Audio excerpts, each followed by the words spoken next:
Muy bien, vamos a prepararnos para entrar en el mensaje de esta mañana. Estamos ya en el relato del capítulo 37, hermanos. Un relato bien interesante, bien emocionante, con mucho que aprender de allí. Ya hemos transitado por la historia de Abraham, desde que el Señor lo llamó hasta su muerte, luego ya la descendencia de su hijo Isaac, ahora después con Jacob, Esaú. Y la semana pasada, los sermones anteriores, se habló un poco ya de ese encuentro que se tuvo entre Esaú y Jacob, luego la división de lugares donde ellos toman su rumbo cada quien. Y hoy llegamos a la vida de Jacob, enfocando la lupa en José, y vamos a encontrar ahí una historia muy interesante. Vayan al capítulo 37 de Génesis.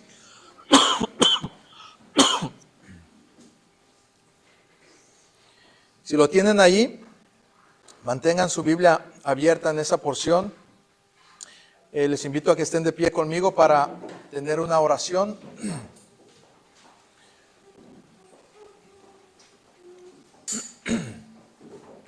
Génesis 37, solamente versículo 1, porque a partir del 2 comienza el nuevo relato, así que vamos a conectar solo el versículo 1 y luego estaremos entrando durante el mensaje a la siguiente porción. Todos juntos, capítulo 37, versículo 1, estoy dando un poco de tiempo para que todos puedan estar ahí en sus Biblias, para que puedan conectarse desde el principio. Es muy importante esto. Si no, a medias van a entender, y queremos que todos podamos escuchar lo que Dios tiene que hablarnos hoy. Génesis 37, 1, dice la Escritura. Ahora sí, lean conmigo este pasaje, este versículo único. Habitó Jacob en la tierra donde había morado su padre, en la tierra de Canaán. Padre, te pido que obres en esta mañana de acuerdo a tu voluntad perfecta, soberana, llena de gracia, Señor, para nuestras vidas. Necesitamos no solo oírte, Señor, pero entender tu palabra. Y no solo entenderla, Señor, danos el querer como el hacer, para que podamos nosotros crecer, Señor, a tu imagen. Ayúdanos, Padre, para que este proceso de gloria para ti, Señor, sea llevado a cabo a la hora de escuchar la predicación. Ayúdame a explicar con claridad y obra en mis hermanos, Señor, en el nombre de nuestro Salvador Jesucristo. Amén. ¿Pueden tomar sus lugares, por favor?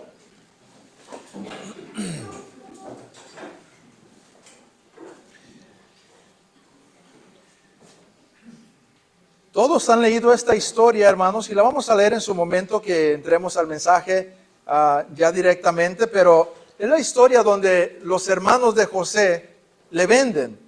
Y pues los detalles usted los va a ir recordando, pero trayendo a la memoria lo poco que pueda recordar o mucho que tenga en su mente sobre esta historia, quisiera que lo aplicara en este sentido al preguntarse sobre su propia vida lo siguiente: ¿cuántas historias, anécdotas, acciones, pensamientos o deseos vivió usted esta semana que dejan ver su vida como si fuera cualquier otra vida de alguien que no conoce al Señor?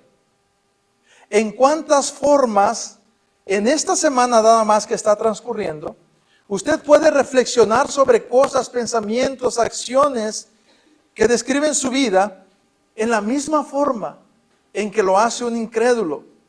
Tal vez en el entorno con sus hijos, con su cónyuge, con sus jefes en el trabajo o compañeros de trabajo, con sus vecinos, con el gobierno y la forma en que tratamos nuestras responsabilidades, con usted mismo en su integridad personal o en relación con Dios como cristianos, que a veces parecemos más religiosos. ¿Cuántas de estas cosas que acabo de motivar podemos pensar, híjole, somos igual que los demás? Pues esta historia que hoy vamos a considerar en Génesis, hermanos, es de esas historias que se parecen a una vida de cualquier otra familia que no conoce al Señor. Una historia bastante terrenal, como para conectarla con un plan divino y perfecto que está ocurriendo en el segundo plano. Y de la misma manera, hermanos, nos puede parecer a nosotros en nuestra historia familiar tan terrenal, que hay momentos donde pensamos que esto no puede tener nada que ver con Dios cuando ya hemos hecho las cosas. A veces nuestra vida transcurre de tal manera, hermanos, que no creemos, por la forma en que estamos viviendo, que Dios esté activamente involucrado en nuestras vidas, en cada detalle de lo que hacemos, en las cosas más ordinarias, en las cosas materiales, en lo que nos rodea, en nuestro entorno de vida semanal, en esos pequeños detalles de cómo se levanta usted, cómo despide a sus hijos a la escuela o los lleva, cómo sale de su casa al trabajo, cómo llega a la iglesia, en esa rutina constante.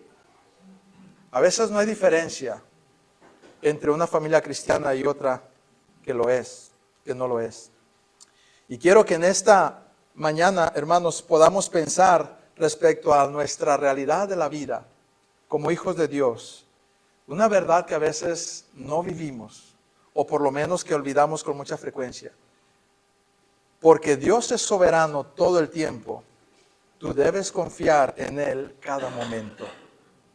Porque Dios es soberano todo el tiempo, tú debes confiar en Él cada momento. En primer lugar, en la realidad de la rutina. Allí es donde a veces no vivimos esa verdad que Dios es soberano. En la realidad de la rutina. Mire, el pasaje comienza a desarrollarse en un contexto muy interesante porque ya ubicó dónde estamos, en Hebrón. Estamos en la tierra prometida. Dice la Escritura, habitó en la tierra de donde había morado su padre, en la tierra de Canaán. Esta es la historia de la familia de Jacob. José, siendo de edad de 17 años, no pierda detalle, hermano, apacentaba las ovejas con sus hermanos, y el joven estaba con los hijos de Bilha y con los hijos de Silpa, mujeres de su padre.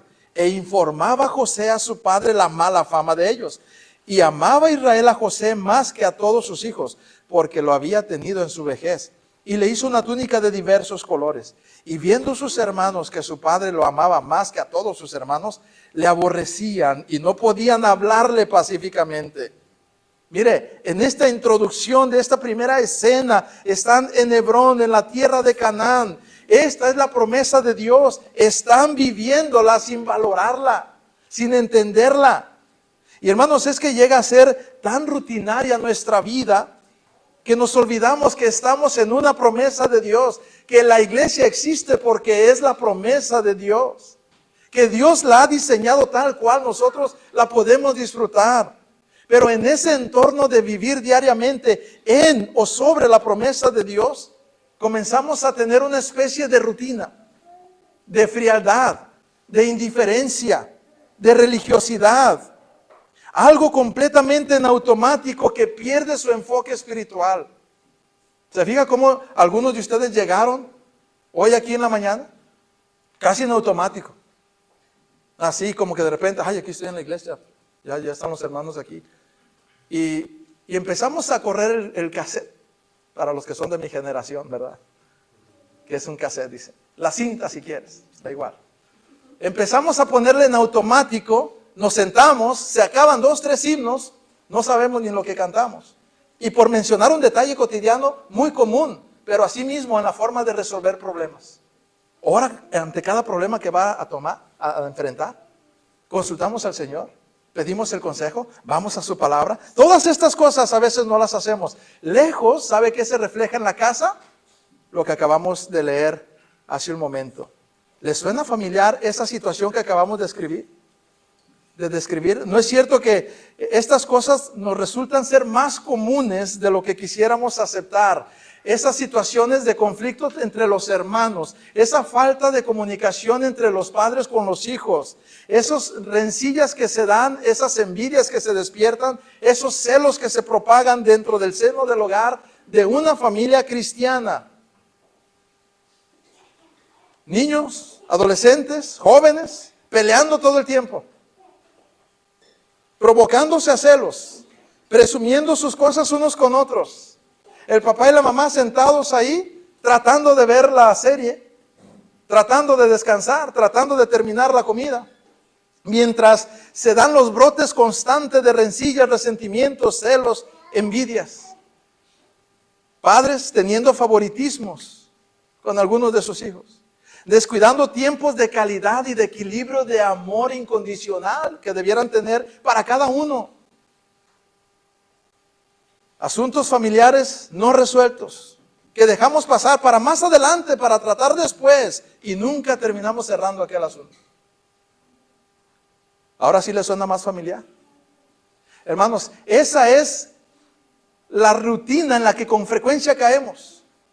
Y olvidamos que Dios es soberano todo el tiempo y que debiéramos confiar en Él en cada momento. Pero mire, el pasaje avanza y dice, versículo 5, y soñó José un sueño y lo contó a sus hermanos, y ellos llegaron a aborrecerle todavía más. Y les dijo, oíd ahora este sueño que he soñado. He aquí que atábamos manojos en medio del campo, y he aquí que mi manojo se levantaba y estaba derecho, y que vuestros manojos estaban alrededor y se inclinaban al mío. Le respondieron sus hermanos, ¿reinarás tú sobre nosotros o señorearás sobre nosotros? Y le aborrecieron aún más a causa de su sueño y de sus palabras. José aquí parece que hace un uso excesivo de arrogancia, por lo menos de inmadurez, eso sí, de imprudencia. Si usted nota todo el relato, la manera en que está descrito, es que hay un propósito del autor de esta historia para que veamos que este José no es el mismo que vamos a conocer después, unos años allá. Este José es un muchachito que está en proceso de desarrollo, de crecimiento, de madurez, pero que no alcanza a ver ese fruto, que no tiene todavía eso desarrollado, que contribuye incluso a lo que se está generando en el seno de la familia, en las envidias y los celos. Él tiene gran parte que por lo que está sucediendo eso. El relato enfatiza la actitud inmadura de José en la forma de contar sus sueños. Mire, note por favor esa expresión que dice, y le informaba a su padre la mala fama de ellos. Esa es una de las cosas que nos dicen, que él le llevaba a su padre el reporte negativo de sus hermanos y se olvidaba de decir algo bueno de ellos. Realmente estaba exagerando un poco. Y luego la parte que acabamos de leer ahí en el versículo 9, versículo 8, note esto, y le aborrecieron aún más sus hermanos a causa de sus sueños. ¿Y qué cosa? Y de sus palabras. ¿Sabe que en el hebreo, hermanos, hay una palabra que bien interesante? Que en esta frase que se traduce, y sus palabras, en el hebreo la idea que está tratando de transmitir es, y de la forma en que lo decía. O sea, que dijera, y le aborrecieron aún más a causa de sus sueños y la forma en que los decía. Y está diciendo que José le restregaba en la cara que él iba a ser superior, que él tenía un especial trato de su padre, que él tenía una bendición misteriosa sobre él, que mira lo que ahora me ha pasado, mira lo que ahora me ha sucedido. Y esta inmadurez, esta imprudencia de José estaba contribuyendo a lo que se estaba incunando en el seno del hogar, entre las relaciones interpersonales, hermanos. En todo esto, parece que Jacob no le estaba instruyendo adecuadamente. Parece que Jacob no estaba trayéndolo a enseñarle y a decirle, hijo, mira, ten cuidado en la manera en que te llevas con tus hermanos, mira, ten cuidado en la forma en que tú te relacionas con ellos. Acuérdate pues que ellos han vivido esto y que tú eres, tomar tiempo para ayudarle a relacionarse con ellos. Parece que no le incomodaba en nada, y posiblemente porque era el favorito, porque sí lo era. Y eso pasa cuando tenemos un favorito. A los demás, vara dura, estricta, disciplina, reglas, y decimos porque quiero lo mejor para ti. Pero al favorito le dejamos pasar todo. Y sabe que le estamos haciendo un daño. Es evidente que Jacob no está haciendo su trabajo, hermanos. Lo vamos a ir viendo conforme avanza el pasaje. Pero es evidente que Jacob no le está ayudando a José en su desarrollo de esa etapa de inmadurez, de insensatez, de jovencito, de la manera de relacionarse con sus hermanos. Era una labor deficiente de parte de su padre. Quizá ni cuenta se había dado de lo que se estaba generando en el seno de su hogar entre sus hijos. Y hermanos, eso ocurre muy frecuentemente en nuestros hogares al día de hoy. La labor que está haciendo no es suficiente. entre sus hijos. Por otro lado, están sus hermanos, que son mayores que José, que deberían tener madurez, carácter espiritual, lealtad familiar, experiencia para ayudarle a José y decirle: José, mira, no es así el asunto, ten cuidado como dices las cosas. José, mira, no te lo tomes a mal, pero así como lo hiciste, como lo estás haciendo, y no tomárselo personal. Pero no, ellos no se lo toman, no son tan maduros como debieran serlo. Ellos están reaccionando con envidias, con celos. Hay una amargura que se está gestando en sus corazones y empieza a dar fruto poco a poco.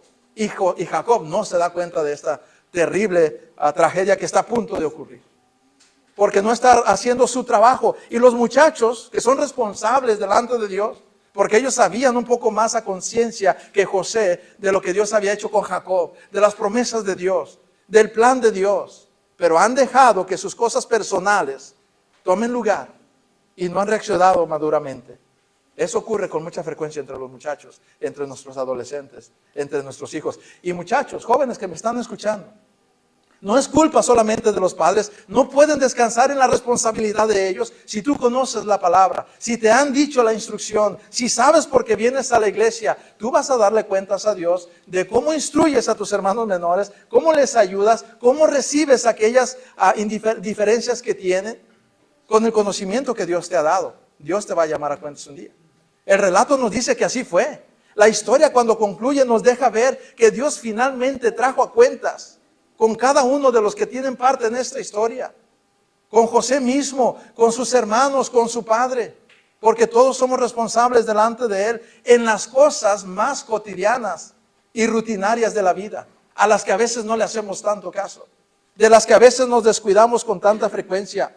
Padres, vigilemos el estado espiritual, social y moral, incluso físico de nuestros hijos. Nada de esto debería de estar sucediendo en esta historia, hermanos, donde había un papá que conocía al Señor, que se lo había encontrado varias veces, que le había dado una promesa, que era resultado de la promesa de Dios a Abraham. No debería estar ocurriendo esto entre sus hijos, pero estaba ocurriendo. Y hermanos, está ocurriendo entre nuestros hogares. Están ocurriendo este tipo de cosas de las que nos estamos como que ahorita despertando y alertando. Mira, sí es cierto, no había visto eso. Había un problema entre ellos que ya tenía tiempo y sabemos en qué termina la historia. Hermano, ese mismo problema está ocurriendo muy probablemente en su casa, con sus hijos, con usted no llevando el papel a cabo como debería de ser. No crean que porque son asuntos tan rutinarios, Dios no está en control de eso, o no le interesan estas cosas, o está aislado de estas decisiones mínimas que tomamos nosotros día a día. Dios desea que seamos padres que reflejan su carácter, que seamos hijos que reflejan su carácter, que seamos hermanos de sangre y en la fe, que reflejamos su carácter como creyentes. Porque Dios va a llevar su plan a cabo, hermanos, por medio de cada uno de estos momentos, de estas decisiones, de estos detalles cotidianos. Sea, hermanos, que a pesar de nuestros errores y pecados, Dios va a llevar a cabo su plan, o sea que los va a llevar a cabo a través de conformarnos a su carácter, viviendo cotidianamente a la luz de la palabra de Dios, practicando lo que sabemos del Señor. Porque si no, hermanos, tarde que temprano, vamos a pagar las consecuencias, con todo y que Dios sigue con su plan. Pero tarde que temprano va a cobrar factura. A Jacob le está cobrando factura. Pero si piensa que eso es todo lo que va a ocurrir, no, hermanos. Todavía ni se entera del problema que traen entre sus hijos. Y qué triste es, hermanos, saber que posiblemente ahora mismo hay un problemón entre nuestros hijos, en nuestras familias, y ni nos hemos enterado de la magnitud que trae aquello. Qué triste, hermanos. Pero el Señor hoy nos deja ver a través de su palabra algo que posiblemente está sucediendo con nosotros. Y no termina el asunto ahí.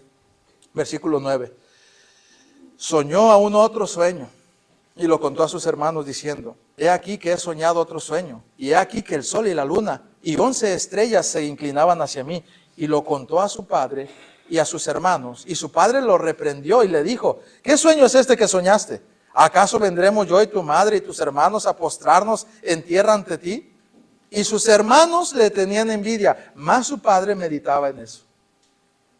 Y otra vez el énfasis del problema que va creciendo, del cual Jacob no se ha dado cuenta. Hay un problema entre ellos. Que cuando José viene, porque ahora no solamente va y le dice a sus hermanos, pero ahora se lo dice a su padre. Y la forma en que se lo dice es tan imprudente posiblemente que Jacob responde con esa agresión que siente de, ¿y tú crees que vas a reinar sobre nosotros? ¿También sobre tu mamá y sobre mí? Y bueno, en esas cosas tan pequeñas, hermanos, hay un trabajo que los padres tal vez no estaban haciendo. Y Jacob está pensando más en él mismo que en lo que posiblemente Dios le esté diciendo a José. Porque si es posible que Dios le esté hablando por sueños, le habló a Jacob. Pero cuando se trata de un sueño, de una visión que José está diciendo, que tiene que ver con que él será superior que sus propios padres en algún sentido, él entonces se pone y dice, no, espérame, yo soy tu papá y tu mamá. ¿Cómo a veces respondemos así, no? Cuando algunos de nuestros hijos nos dicen algo que tienen razón. Y a veces les falta prudencia para decirnos, pero tienen razón. ¿Qué hacemos? Rápido, en vez de canalizarles, de ayudarles, de agarrar nuestra parte, de orientarlos, nos ponemos a la defensiva tipo Jacob. Y su padre le reprendió. O sea, primero a ver, ¿qué tan de cierto es esto que dices? ¿Por qué le está reprendiendo? Pero este papel de padres, hermanos, en este relato nos deja ver cuán descuidados somos en detalles tan mínimos que traen tan grandes consecuencias. Y le reprende. Y está pensando en él. Pero le queda la espinita. Mientras, y el pasaje lo dice así en una sola frase, y sus hermanos le tenían envidia, más su padre meditaba en esto. Jacob no le acababa de caer el 20, era como que Jacob él sabe que hay algo que tiene que hacer con sus hijos, él sabe que tiene temas que hablar con ellos, él sabe que hay asuntos que no ha cerrado con ellos, y los sigue dejando a la postre. Y los medita y está pensando, pero no actúa. Muy típico de un padre de nuestros tiempos. Sabemos ciertas cosas que están ocurriendo, sabemos de ciertos problemas que necesitamos atender, nuestros hijos nos están diciendo algunos asuntos que necesitan ayuda y nosotros lo meditamos y lo meditamos y lo meditamos y nunca actuamos. En verdad, esa es parte de la intención de lo que el pasaje nos está diciendo. Porque Jacob sabía, pero no estaba actuando. Esta forma de Jacob para tratar los asuntos de sus hijos, los sueños de José y darse cuenta de lo que estaba ocurriendo en su familia, nos recuerda la importancia que debemos darle a nuestro papel como padre, sabiendo que Dios es soberano y que debemos vivir cada momento confiando en Él, haciendo lo que Él dice en los detalles más mínimos. Pero hermanos, ¿cómo estamos en ese aspecto? ¿Tenemos el discernimiento para saber lo que está ocurriendo en nuestros hogares? ¿Sabes, hermano, cuál es el conflicto real en tu casa? ¿Sabes cuál es el conflicto en tu casa? Claro que sí sé, pastor. Posiblemente no. ¿Usted cree que es uno? Es que no hay trabajo, es que la crisis está bien. Ese no es el problema. No, es que mis hijos no obedecen y yo no sé en qué momento. Ese no es el problema. ¿Conoces cuál es el trasfondo espiritual de tu familia? ¿Sabes realmente qué cosas están ocurriendo en el corazón de tu esposa y de tus hijos con los que vives, espiritualmente hablando? ¿Estás discerniendo el papel como padre? Espiritualmente, ¿estás discerniendo lo que está ocurriendo, la necesidad que tiene tu casa? Porque si no es así, hermanos, tengan cuidado. Atemorícense, espántense, porque lo que ocurre en esta situación, en un contexto como este, hermano, no se hará esperar y será terrible. Cuando querramos atenderlo, se nos habrá ido de las manos, como a Jacob. Espero que el Señor hoy nos hable al respecto de lo que nosotros debemos hacer como padres, como esposos, como la cabeza que Dios nos ha puesto en ese hogar, a tiempo. Hay cosas que podemos hacer todavía a tiempo y otras que hay que nada más reconocerlas y pedirle de su gracia y misericordia al Señor. Pero hay algunas que hay que agarrar ya, que hay que atender ya, porque Dios es soberano todo el tiempo. Tú debes confiar en Él cada momento. Estoy hablándole en este momento exacto a los papás, a los líderes de la casa, a los que tienen esa autoridad que Dios un día les va a demandar en cuentas. ¿Cómo es que reconocemos esa soberanía de Dios todo el tiempo, en nuestras vidas cada momento? ¿Cómo? en las cosas rutinarias de la vida. En ese ir y venir diario a tu trabajo. ¿Te fijas, hermano, cómo a veces te levantas, sales, llegas al trabajo, trabajas, sales, regresas a tu casa, cenas, te duermes, comes, lo que sea? Una rutina de actividades frías, materiales. Y no hay tiempo para atender el papel que Dios nos ha dado para estar dentro y participar del plan de Dios. Con nuestros hijos, con nuestra familia, nuestra esposa. No solo en las cosas rutinarias de la vida, pero también en las cosas repentinas de la vida. Vamos a cambiar de escenario. Versículo 12. Mire lo que ocurre. Ahora de Hebrón vamos a ir hasta Siquem. Versículo 12. En las cosas repentinas, porque hay cosas que ocurren sin que las teníamos planeadas, sin que las habíamos agendado. Hay una necesidad y tenemos que decidir o actuar y esas son las cosas repentinas en las que tenemos que considerar que Dios es soberano todo el tiempo y que tú debes confiar en Él cada momento. Versículo 12. Después fueron sus hermanos a apacentar las ovejas de su padre a Siquem.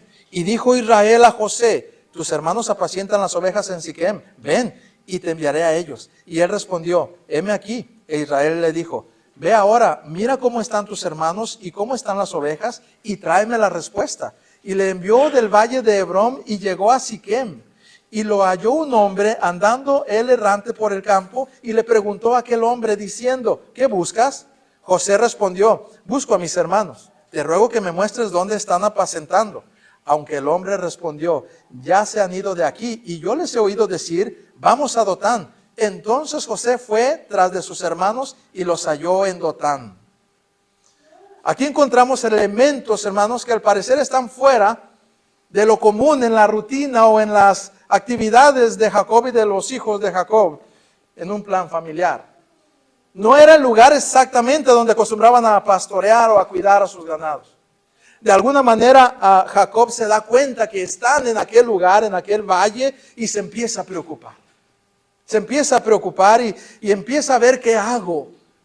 Y miren lo que hace. Envía a José a buscarlos para traer razón de ellos. ¿Por qué está preocupado? Está preocupado porque él sabe que andan en aquel rumbo y Siquem no es un lugar que ellos sean bien recibidos.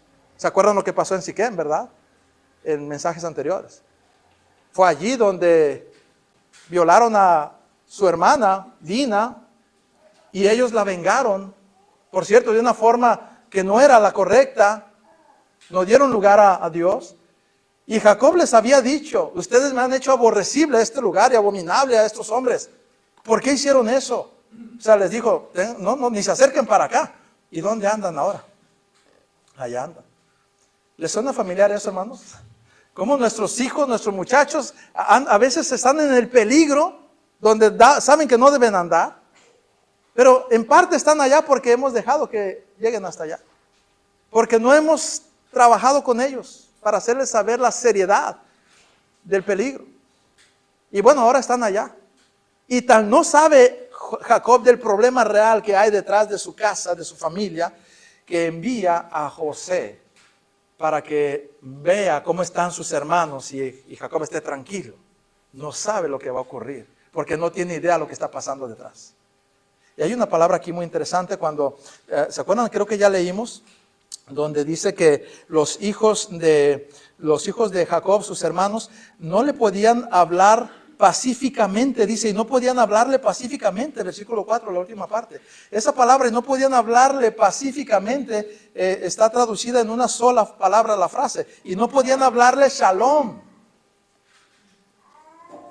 No podían desearle la paz de Dios, no podían desearle que le fuera bien, no podían desear que estuviera en comunión con ellos. Ellos no podían hacer eso por todo lo que había generado sus conflictos pasados. Y ahora, cuando Jacob le dice a José, ve a ver si tus hermanos están bien, usa la misma frase, ve a ver si tus hermanos están shalom. Y lo que no sabe Jacob es que ni José ni sus hermanos están en condición de tener comunión.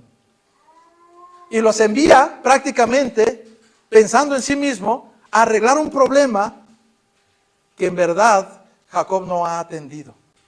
Él está pensando en el bienestar mediático de que no les pase nada, de que no tenga una agonía por alguno de sus hijos que fue atacado por uno de los enemigos, pero no sabe que José es el menos indicado para ir a hacer eso. Y es su hijo, hermanos. Y nos vuelve a hacer pensar. Y me hace pensar mucho a mí. ¿Cuántas cosas están pasando a nuestros hijos que nosotros ni en cuenta? Que ya no nos dicen, que solo las sospechamos y pensamos que están medio bien, medio mal, pero es mucho más grave que eso. Al grado de que Jacob está enviando al peligro a su hijo por dos razones. Porque es el más joven, porque va solo, porque es una imprudencia ir él hasta ese lugar peligroso y porque lo va a enviar con alguien que lo odian y son sus propios hijos. Y que él no sabe de lo que son capaces de hacer, si no, no lo hubiera enviado. O hubiera atendido el problema antes. Hermano, debe dolernos cuando pensamos en lo que son capaces de hacer nuestros hijos cuando están apartados de Dios o cuando no están siguiendo el consejo del Señor, cuando no tienen el ejemplo y la instrucción. No sabes de lo que son capaces de hacer cuando Satanás los domina, entre ellos mismos, contra ellos mismos.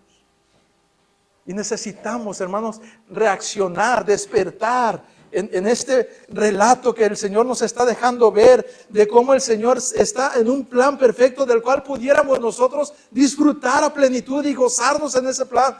Pero no, estamos nosotros pagando ciertas consecuencias que el Señor finalmente va a usar, pero a pesar de nosotros haber fallado en lo más básico.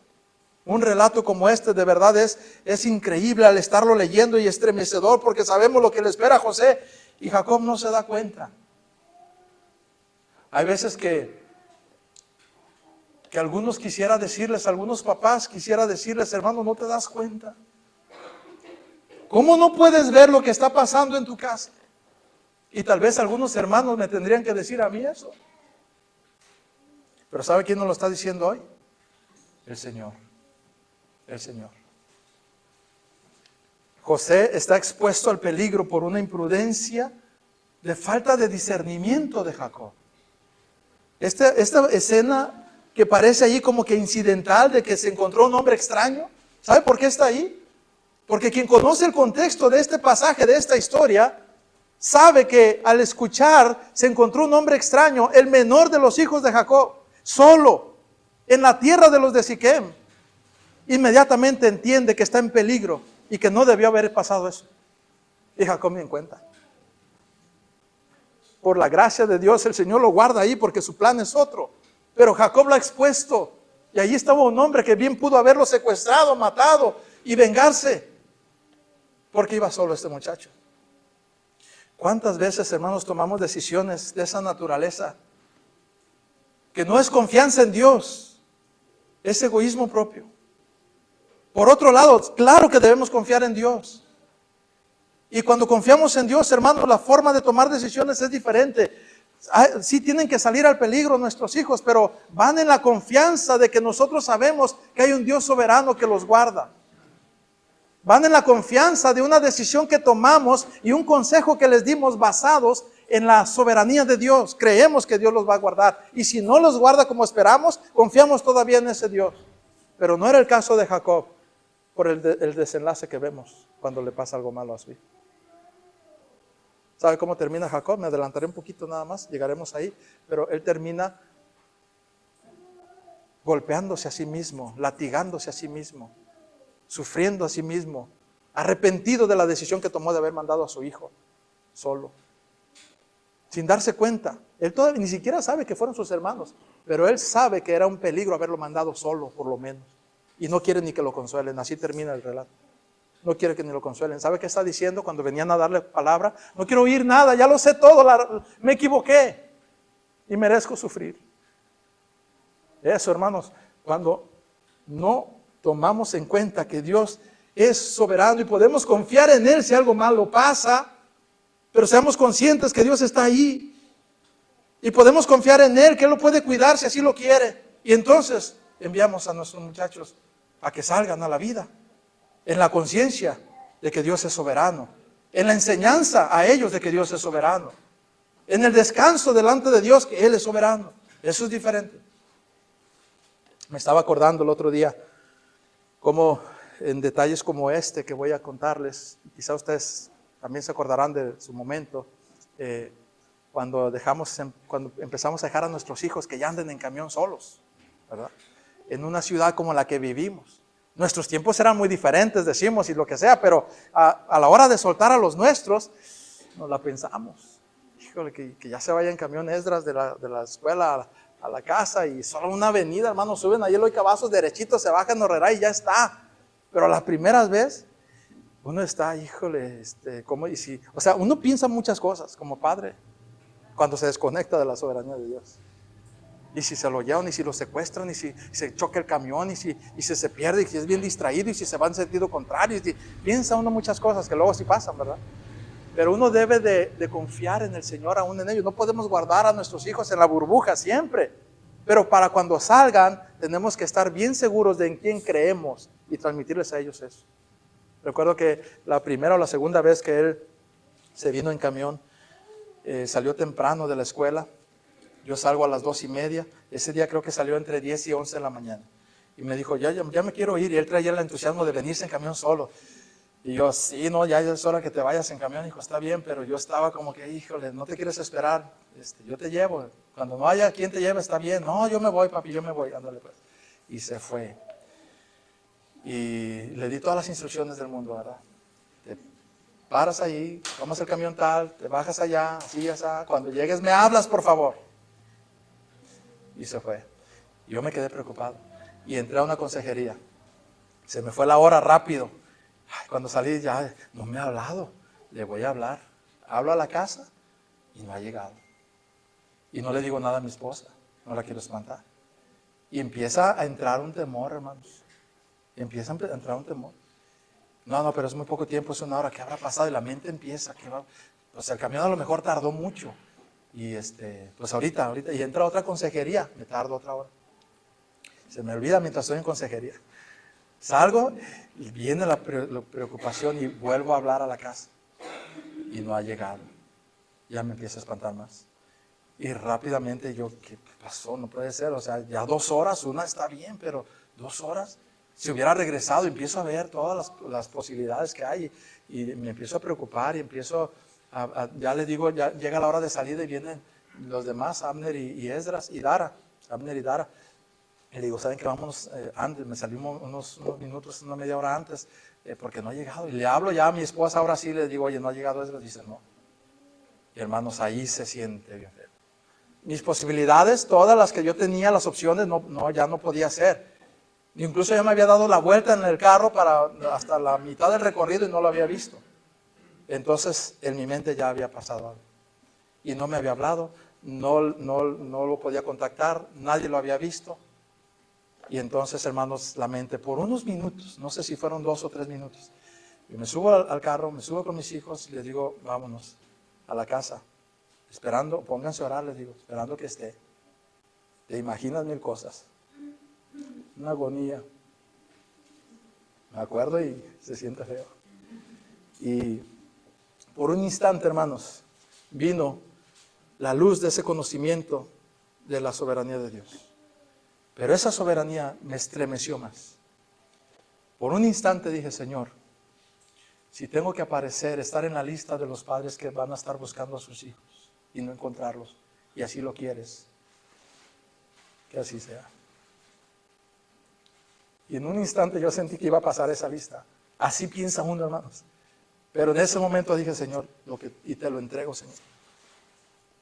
Bien extremo si quieren, pero en verdad dije, si esto me toca, te lo entrego, Señor. Estaba en ese pensamiento y me entra una llamada. Y era la hermana Norma. Que le contestes a tu esposa, me dice, porque no le contestas el teléfono, te está mandando mensajes. Y yo, pero no me decía qué. Y veo el mensaje y me dice mi esposa, ya llegó a la casa. Ay, sentí. De esas veces que uno no sabe si llegar y darle unos azotes o abrazarlo. Pero les digo, hermanos, porque son decisiones que nos vamos a enfrentar, que tenemos que tomar. ¿Y sabe qué va a hacer la diferencia? Nuestra convicción, nuestra fe nuestro conocimiento en la soberanía de Dios. Y va a doler todavía, pero es muy diferente saber que Dios es soberano. Y que uno tiene que hacer lo que tenga que hacer y soltarlos, pero van en las manos del Señor. Pero eso es diferente que entregarlos imprudentemente a un peligro, a un riesgo sin pensar en Dios. Eso es diferente. Y hermanos, en esos detalles tenemos que pensar. Mire, por la gracia de Dios, aquí está Esdras sentado. Pero hay muchos padres cristianos que el Señor les concedió sufrir por su causa para confiar más en Él y depender más de Él, habiendo desaparecido algún hijo que aún no han encontrado. Y la diferencia de esa vida, de ese padre y de esa familia será si creen verdaderamente en ese Dios soberano o no. Y así será para nosotros en esa y cualquier circunstancia.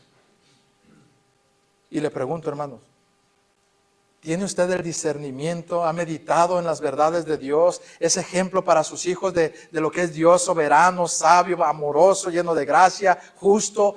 ¿Saben en su casa por testimonio suyo que eso es así? Usted toma esas decisiones sabiendo, hermanos, que Dios es soberano y por un lado va a cuidar a sus hijos hasta donde está en su parte, de su lado, y por otro lado va a confiarlos al Señor y va a dejar que ellos pues ya salgan a la vida confiando en el Señor. Bueno, aprendemos eso también. Jacob no se dio el tiempo para prepararlo. Sus hijos estaban aprendiendo, hermanos, por lo menos ya en la etapa adulta, ellos estaban aprendiendo a reaccionar a la vida y ahí están las consecuencias para todos.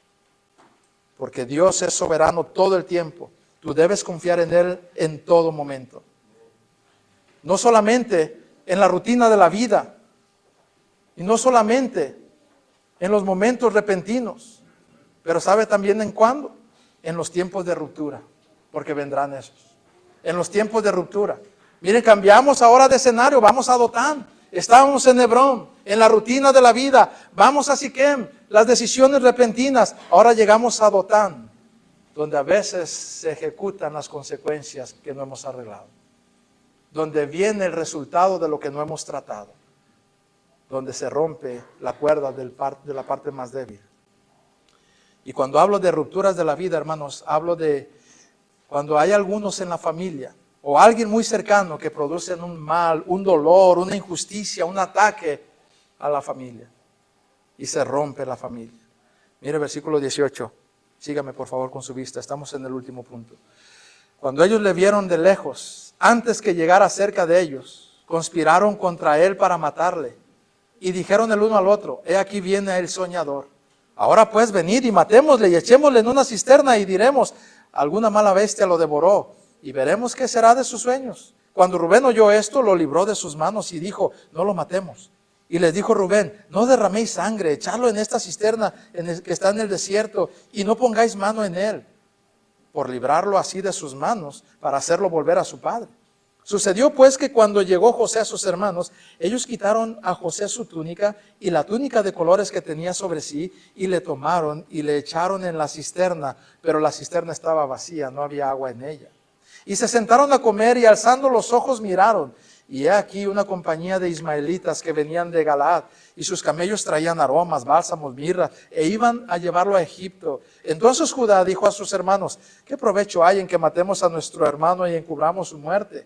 Venid y vendámosle a los ismaelitas y no sea nuestra mano sobre él, porque él es nuestro hermano, nuestra propia carne. Y sus hermanos convinieron con él. Y cuando pasaban los madianitas mercaderes, sacaron ellos a José de la cisterna y le trajeron arriba y le vendieron a los ismaelitas por 20 piezas de plata y llevaron a José a Egipto.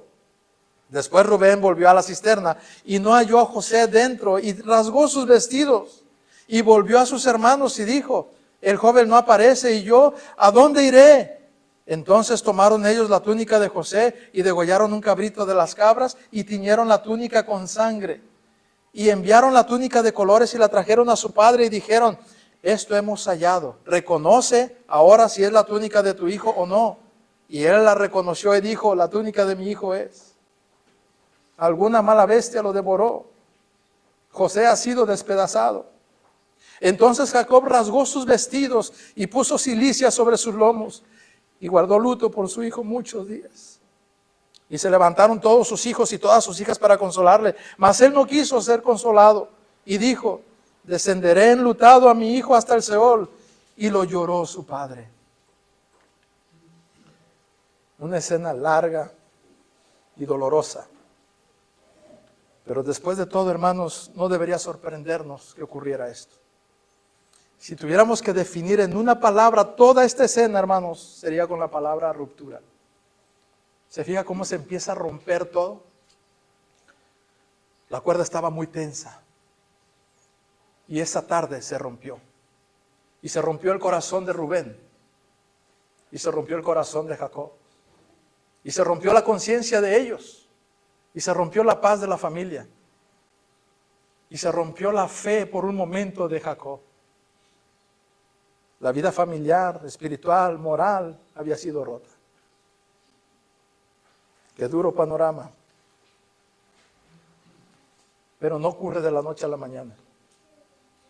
Estas cosas, hermanos, no son unas de las que pasan apenas en un instante y no habíamos percibido nada y no habíamos hecho nada para que ocurriera. Esto se estaba cocinando por debajo de la conciencia del Padre que debería estar vigilando. Y llega un punto donde todo se rompe. Hay varias cosas que tenemos que aprender de este último relato en esta historia. La primera, hermanos, la importancia de atender los asuntos personales como padres.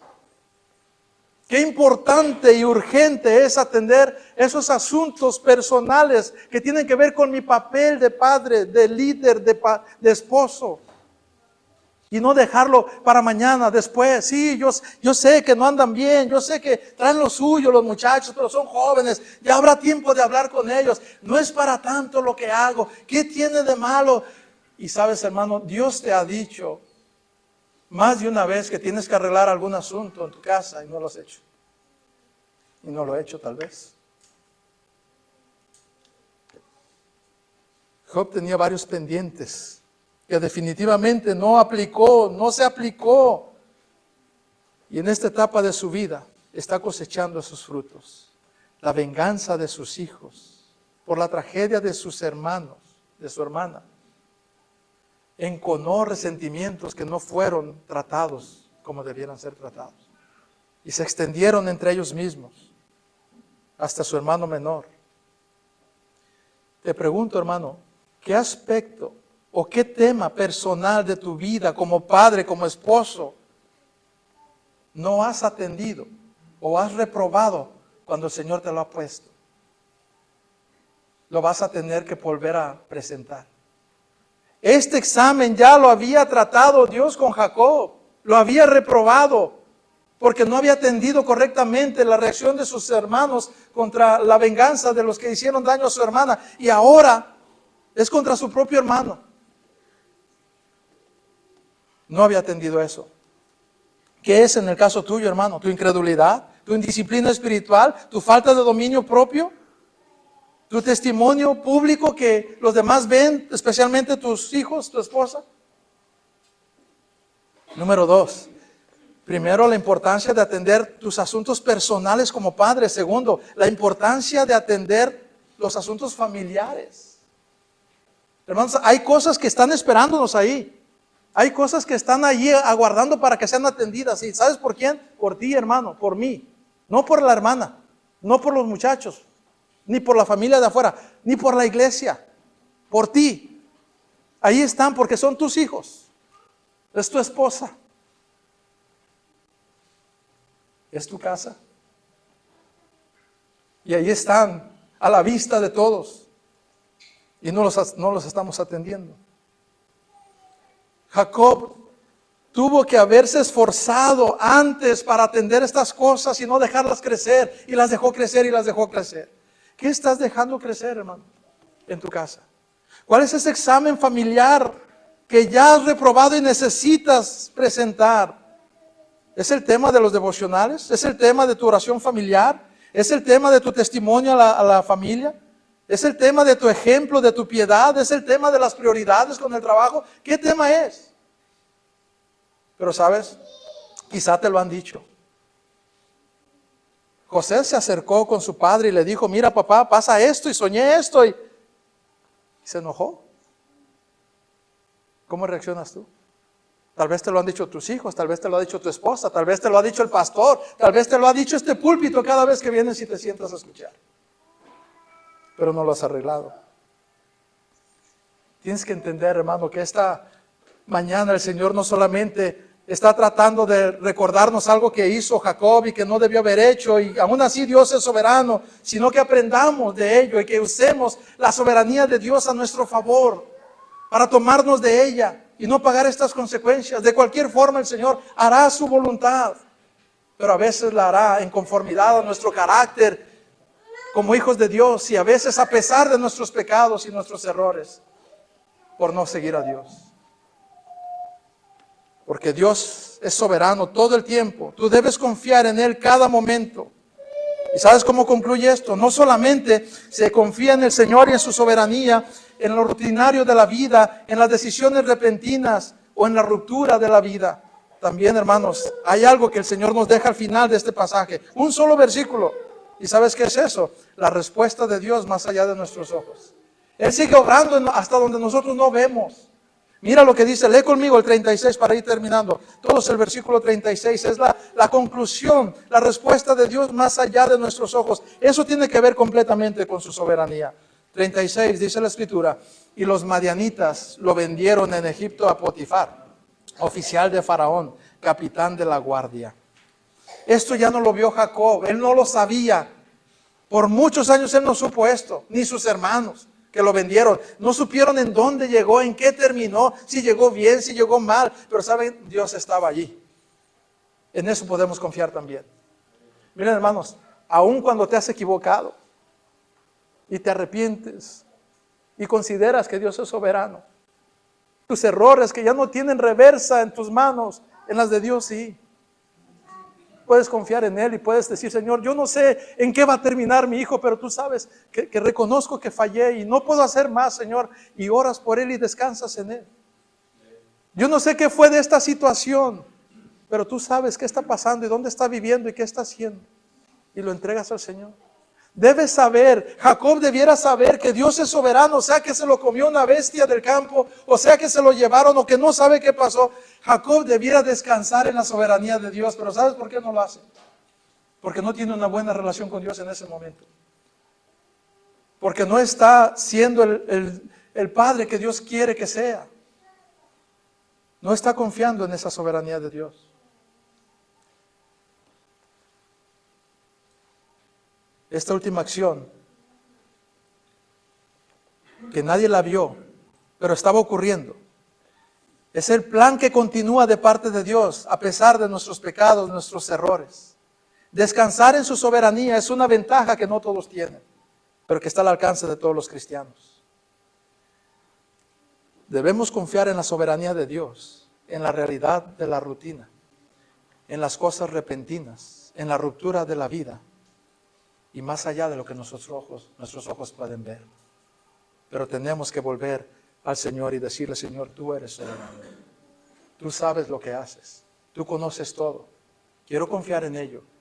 Quiero comenzar ahora. Quiero retomar mi papel. Si quieres, quiero arrepentirme, Señor. Y empezar a confiar en ti. Y dejar en tus manos mi casa, mis hijos, mi esposa. Y eso significa que estaré siguiendo tu voluntad y me esforzaré porque tú eres soberano todo el tiempo. Yo debo confiar en ti cada momento. Padre, gracias por la reflexión de esta palabra tuya en un tema, Señor, que no es fácil ni de reconocer, ni de enfrentar, ni de cambiar, pero para ti nada es imposible, Señor. Yo te ruego, Padre, que obres donde nuestros hijos no tienen poder para cambiar nuestros corazones, obra. Donde nuestras palabras no tienen el poder de entrar en sus decisiones, y obra, Señor. Obra en el corazón de este esposo, de este padre, de mí mismo. Tú directamente, Señor, obra. Ten misericordia. No nos dejes, Señor, avanzar sin arreglar los asuntos pendientes. Y danos de tu gracia para poderlo hacer. Gracias, Señor, por tu plan perfecto. En Él confiamos. En el nombre de Cristo. Amén.